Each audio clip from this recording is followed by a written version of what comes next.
Okay, it's recording. Here we go. All right. Good morning, good afternoon, good evening, wherever you are, wherever you're listening from. I want to welcome you to the first episode of Unfiltered Conversations podcast, featuring myself and my friend, my brother. He is the one, the only. That was your cue, Tristan Tristan. Mullen. Oh, yeah. So I guess this is the part where I should introduce myself. This My name is. is Tristan Mullen, and I'm glad to be on this venture with Keandre. And we're going to talk about some nice things tonight. So,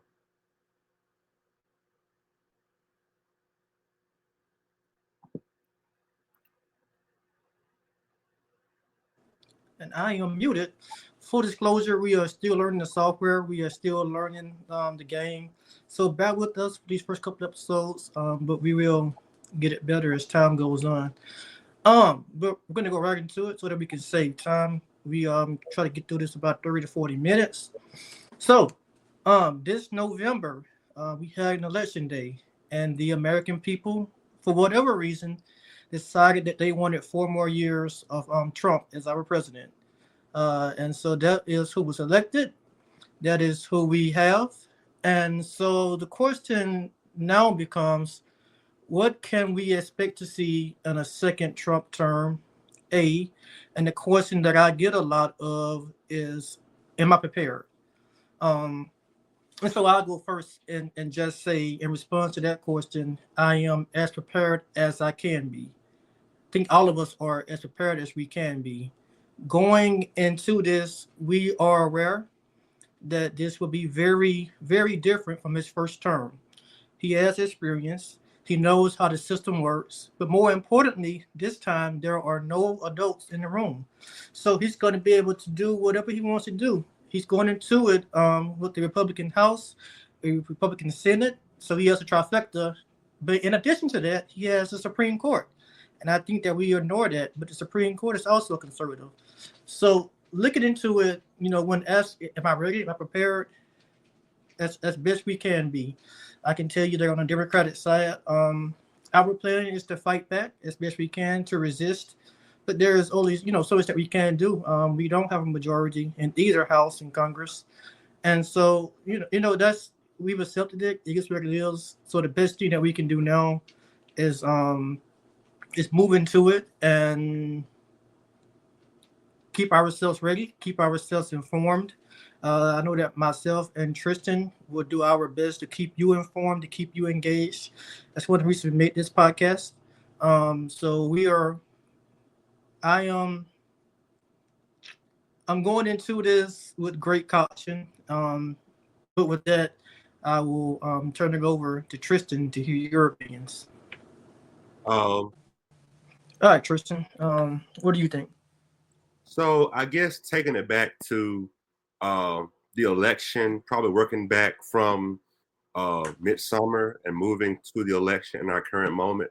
So I think that even though the Democrats lost the White House anyway, I think that it was the right decision in hindsight for President Biden to step down as nominee, or the presumptive nominee rather, and for Vice President Harris to take up their mantle. I think that she should be lauded for being able to keep at least parts of the Democratic coalition together heading into 2028. Because what we were facing if the president had remained nominee was uh, Trump and Vance having over 400 electoral votes. That's what all the models showed. That hasn't happened since 1988 and George Herbert Walker Bush. It was showing the Republicans having 60 seats in the Senate and probably close to a House supermajority. That's how underwater the president's numbers were. We could have had a 1980 type domino effect.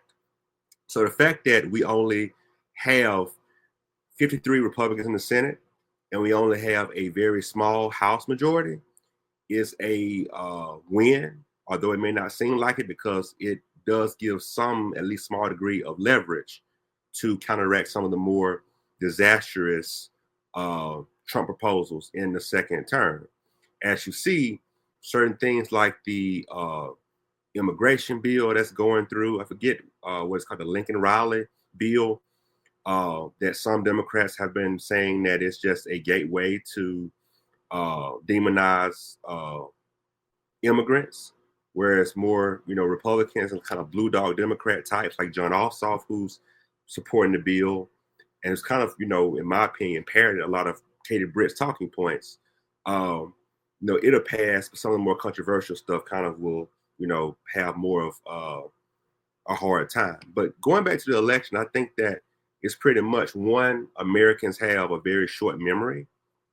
I think that people forgot all about how chaotic Trump's first term was and how abnormal it was compared to normal standards of how we conduct ourselves in the Oval Office and how the executive office functions. And I think that people were just more concerned about how much gas costs, how much milk costs, how much a loaf of bread costs, eggs costs, and they were willing to kind of, let a dangerous man back in office if they even, and then also he's admitted since he won the election that food prices probably won't go down. And one last thing, and I give it back to you, is that I think that another thing we must consider is that how well, especially right-wing media, framed the idea that, Biden was a poor economic president. I get these figures straight from the U.S. Bureau of Labor and Statistics. I think Joe Biden had the largest continuous term, 4-year term of continuous economic growth since the late 1960s. So 50 going on 60 years. I think that what you saw was not just inflation. It was, let's say, I'm giving you a straw man's, easy person's way to understand. So the inflation actually causes the average person that is a producer or a store owner or company, a corporation, to raise prices 5 cents or 10 cents on every dollar. That might not seem like much, but that's a lot because, that adds up, when you are buying multiple things. But what has been happening, and Biden has called these companies out for price gouging, they realize that the average American does not have a very good understanding of economics. So instead of only raising the price on the average item 5 cents or 10 cents on the dollar that inflation causes them to meet their profits, they raise it an additional 10 cents on top of that to have more profits come to them. And or the average American's not going to realize it. We can blame it all on inflation and all on Biden. So I think that just a combination of those different things led to our current moment where in a week or so, we'll see President Trump retakes office. So yeah, that's why I kind of spiel on that. Your thoughts?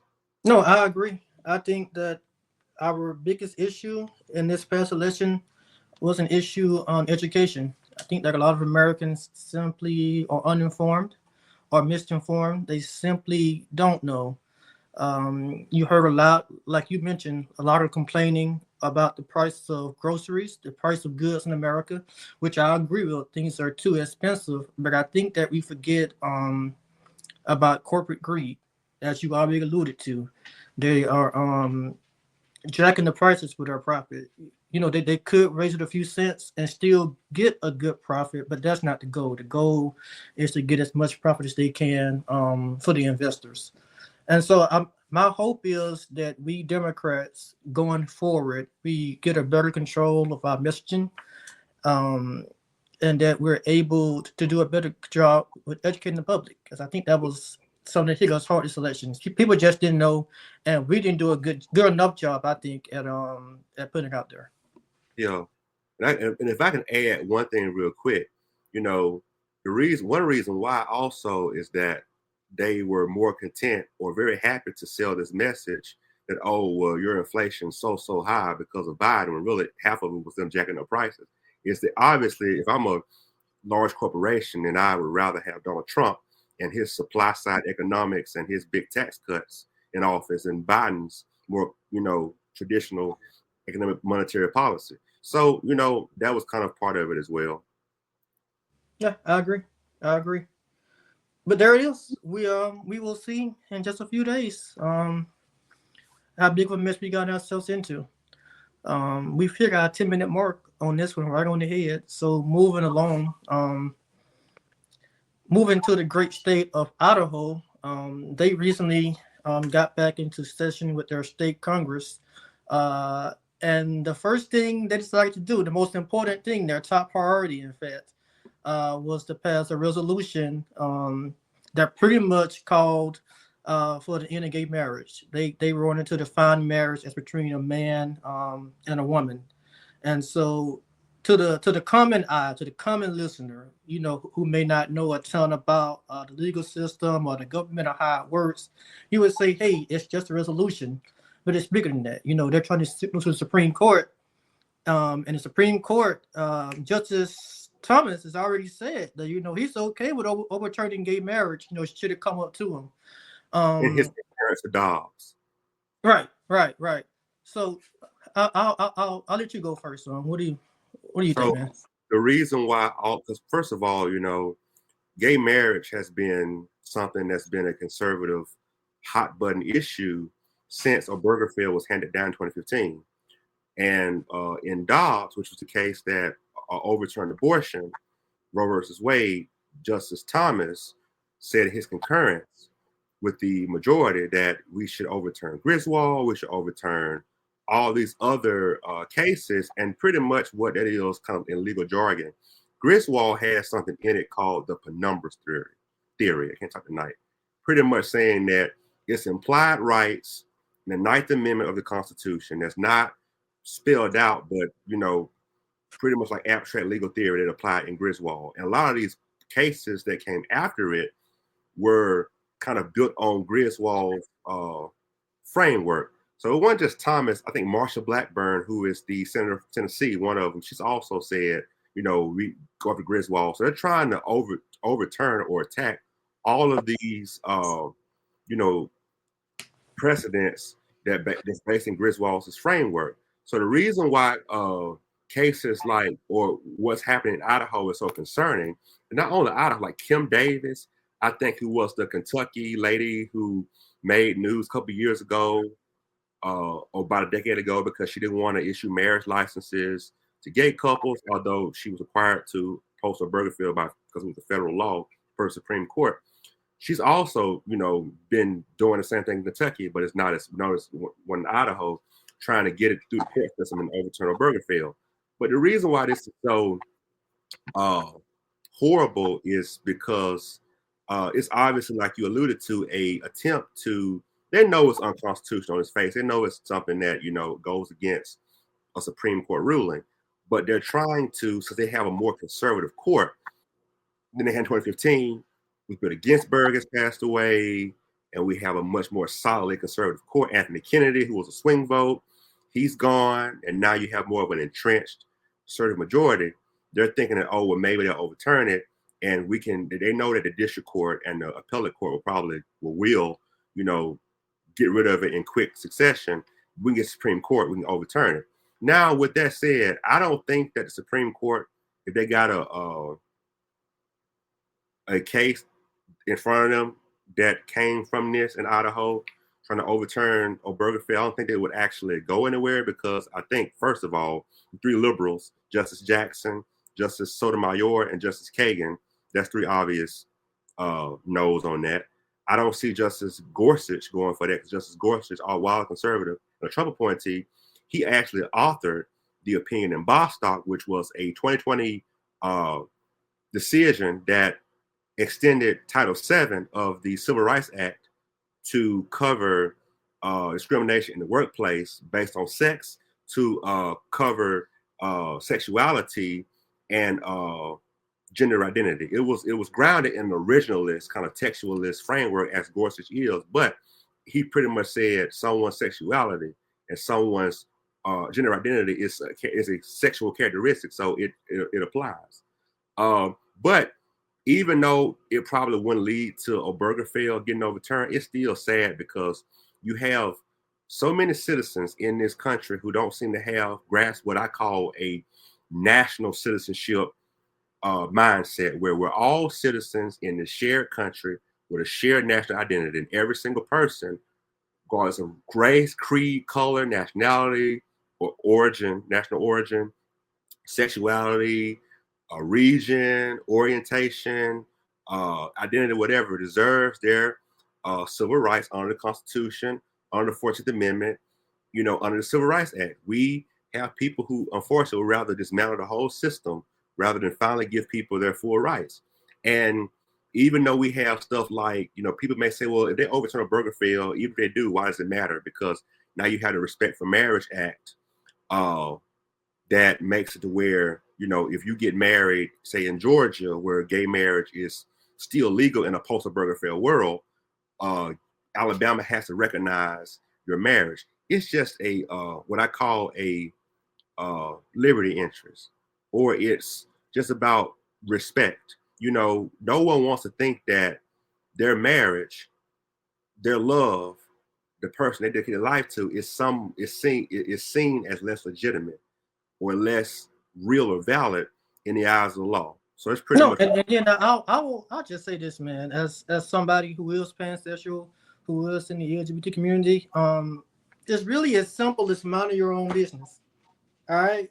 If your beliefs, if your religion, if your whatever says that you can't marry the same sex, that's your business. It's not my business. I don't care about it. Don't get involved in my business. Don't get involved in what goes on in my bedroom. If I want to marry a man, it's my right to do so. It's not your business. This whole thing with Republicans, and it's kind of hypocritical to me, because Republicans have been traditionally the people that have always said that we want small government, that we want people not to be involved in our decisions, and don't tell us what to do, all this kind of stuff. But when it comes to this issue, we're perfectly fine telling you who you can marry, or even going into women's rights. We'll tell you what to do with your body. So I mean, it's crazy. You call yourself the party, a small government, but it's looking more and more like that's not the truth.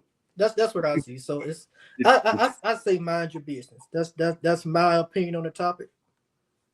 It makes me laugh. Did you see back in the past summer when at the RNC they crashed Grindr? Mm-hmm. Mm-hmm.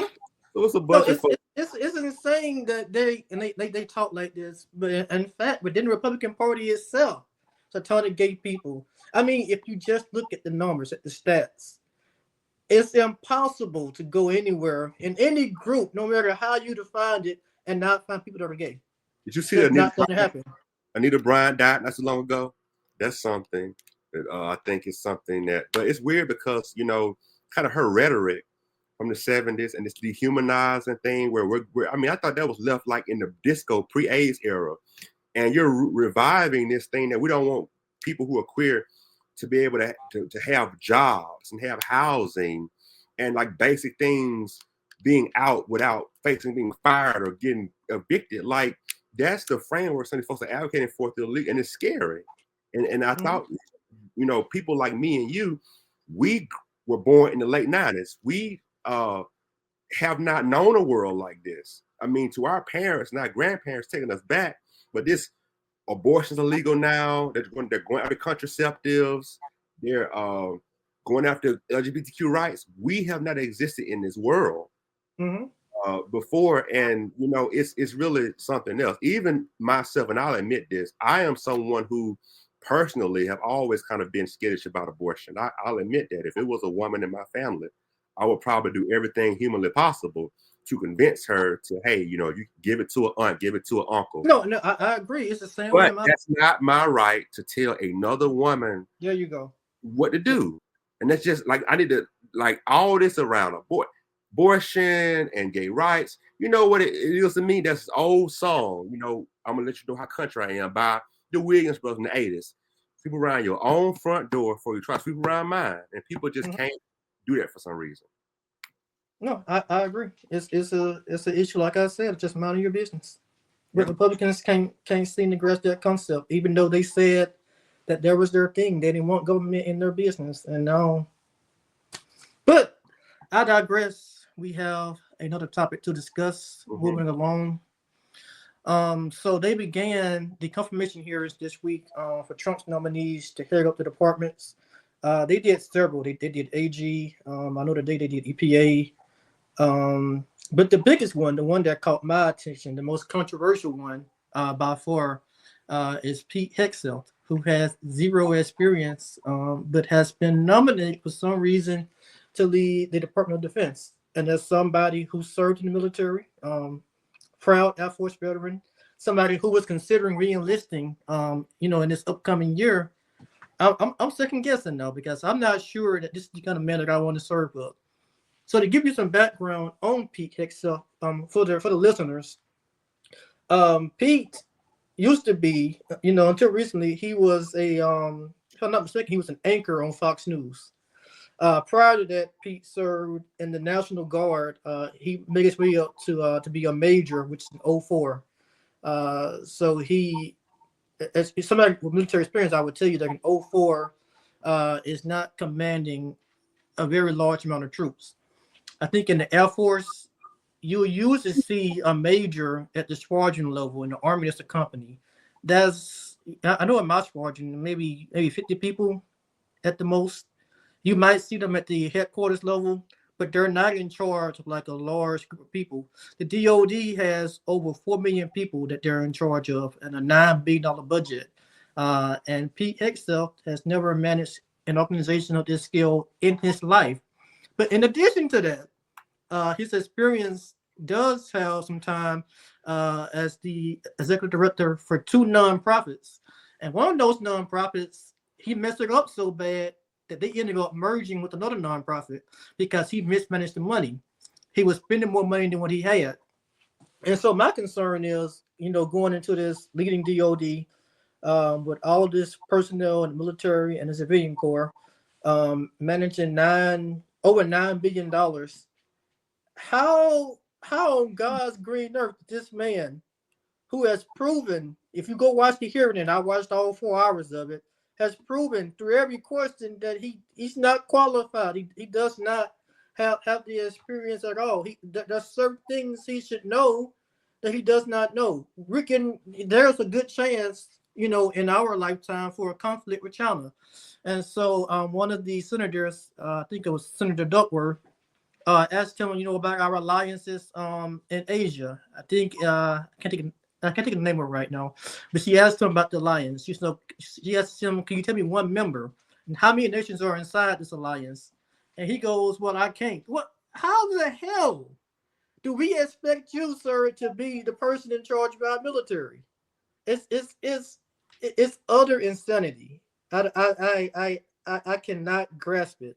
It's not. I mean, and then to put it into perspective, looking at past secretaries of defense, I didn't agree with them all. I would tell you that I didn't like Esper, I didn't like his predecessor, but they had experience. Some of them were generals, some of them had experience in private defense, some of them had experience in defense contracting. They had some kind of experience with the table.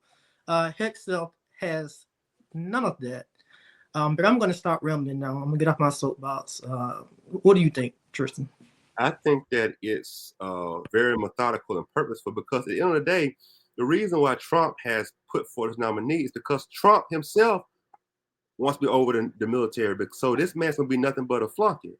He doesn't want someone who's competent and who has any level of individuality and independence. He wants a sycophant. He wants a toady. He wants someone who's going to walk in lockstep with him. Why do you think he fired General Mathis his last term? Because Mathis had a spine and said, "No, Mr. President, we're not going to do this. I'm a decorated military man, lifetime military man. This is going to endanger American lives and American personnel lives." And when I think about people who either, had high-ranking positions in the military, in our recent history, General Eisenhower, who, to become president, General MacArthur, General Patton, Colin Powell, the distinguished Lord Austin, who's unfortunately going to leave us now. And when you contrast that to this guy, I mean, it's almost like a farce. It is a reduction and a caricature of our military and everything you just said before. I agree with it. But another thing that got me out, Senator Gillibrand, Christian Gillibrand from New York. She grilled him real good about his comments about women. he is on record multiple times saying that he doesn't believe that women should serve in combat. Mind you, during the first term of the George W. Bush administration, before she became Secretary of State, she was a national security advisor. One of the highest ranking military or intelligence officials in the country was Condoleezza Rice. So, it's almost absurd. And not only, his degrading comments about women and him saying women should serve in the military is just the ice. I'm not even getting the other stuff he said, but just not only that, but how we're like it's a common theme among the people who he's tapped to go back to lead. A different cabinet position in the administration. I can't pronounce his name. With this guy, with Pam Bondi, who is the AG nominee, who refuses to acknowledge that Trump lost the last election, and who, when asked directly, would you be complicit in weaponizing, the Department of Justice to go after Trump's political opponents? She wouldn't give a straight answer. So we're going back to the Nixon era. Don't any of them give straight answers. None of them do. None of them. They asked Hegseth straight up, would you be okay with using the military on American people? Couldn't answer it. And the answer, and when this new ICE czar, or whoever, this guy is scary. I saw him on Fox News. He's scary. And when he's talking about how, Governor Pritzker in Illinois and Governor Hochul in New York and Governor Newsom in California have said that, hey, you're not coming in our states, rounding up illegal immigrants. And he's saying, oh, yes, you are. What do you think that means? Any means necessary, even using force against citizens to get these folks out. It is madness on a insane level. And yeah, I think that what you said, I agree with it, but I think that it's not insanity. Trump knows exactly what he's doing. He's putting the most unqualified people in key positions in his cabinet. So by them being so incompetent, or either so corrupt, because Pam Bondi is competent. She's just very, corrupt. And devoid of, I think, certain morals you need to hold a cabinet position. So by putting corrupt or incompetent or a mixture of both people in his cabinet, then he's created sycophants, people who will walk his line, who have no independence. Because the reason why his first term didn't go quite like he wanted to, Mike Pence and Mathis, and he had too many folks in there who just had a little bit too much of a spine.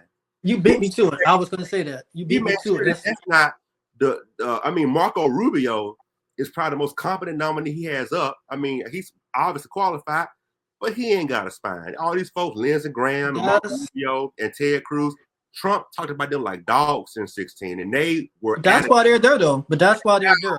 Now, Trump wants one thing: loyalty. That's it. He wants loyalty above anything else. That's what he wants. And so you look at it. Everybody that he's picked is going to do exactly what he says, and there's no questions. In this past administration, like you said, there were adults in the room that had a spine that would say no on certain issues. They would say this is going too far. This time around, that's not going to happen. That's not the case. It's whatever Trump says goes. That's it. He says jump, they see how high. End discussion. So that's what the American people have chosen. And the only thing J.D. Vance is worried about is 28, because he's nominee in 4 years for the Republicans. So he's not going to challenge Trump because he wants MAGA to try to win in 28. I think one thing I want to quickly talk about, I know it's not on the thing, but man, we got to really, as a party, sit down and think about who we nominate in 28 if we want to hit the White House. Like, seriously. No, you and I are going to do a video on that, so let's not go too deep into it. But we're going to do a video on who we think should be our nominees for 28. Because I agree, it's very critical that we make the right choice, and that means that we can't let the fringe within the party dictate us on this decision. But we'll go into that in another video. Yeah. But back to this topic. I'll just say this as we get ready to wrap it up. All throughout the campaign, you heard Republicans complaining about DEI and people getting jobs that they're unqualified for just because they're black or just because they're a woman or whatever. I think that Pete Hegseth is the perfect example of DEI. All right. He didn't earn it, DEI, but he's getting the job for one reason only, because he is a Trump loyalist. He will do what he's told. End of discussion. That's why he's there. That's why he got the job. And I'm telling you, man, I was considering re-enlisting in the Air Force this summer, put the uniform back on because, like I said, I realized that China's a threat to America, and I want to do my part, to serve the country. But if this guy is going to be the guy in charge, I, I really don't know. The way that not everyone, but the way that men on the right weaponize the word DEI. I just say it. I'm bold. They can't say the N word. But we not stupid. Black folks not stupid, especially those of us who are old. We know what you're really saying. We know what you really think. We not dumb. Our grandma who grew up in the civil rights era, like we can sniff this stuff out from a mile away. So yeah, what you said about him being what they say is DEI, which is not what it really is. He's a prime example. But only thing, the way the right has used DEI and affirmative action, it's just a way to say we're uncomfortable with people who don't look like us, whose skin a little too brown, or who grew up on the wrong side of the tracks or both. We always talk about in America you need to push yourself by the bootstraps. But when people actually find a way to do that, despite oftentimes, like King said, not having boots, but they still had to find a way to do it, then all of a sudden, not like that. You got too much power now. And it's just hogwash, man. But yeah, you're right about that, what you just said. No, that's it. But that's what we got. That's what we got for the next 4 years.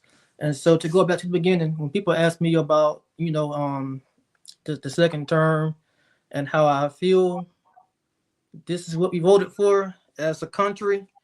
Am I concerned? Yes, I'm concerned for America. I'm concerned for our allies overseas. But this is what we chose, though. And so, like Whoopi Goldberg said on The View, all I can do, is sit back and eat my popcorn. Like Malcolm X said, chickens, they're coming home to roost. So we'll see what it look like.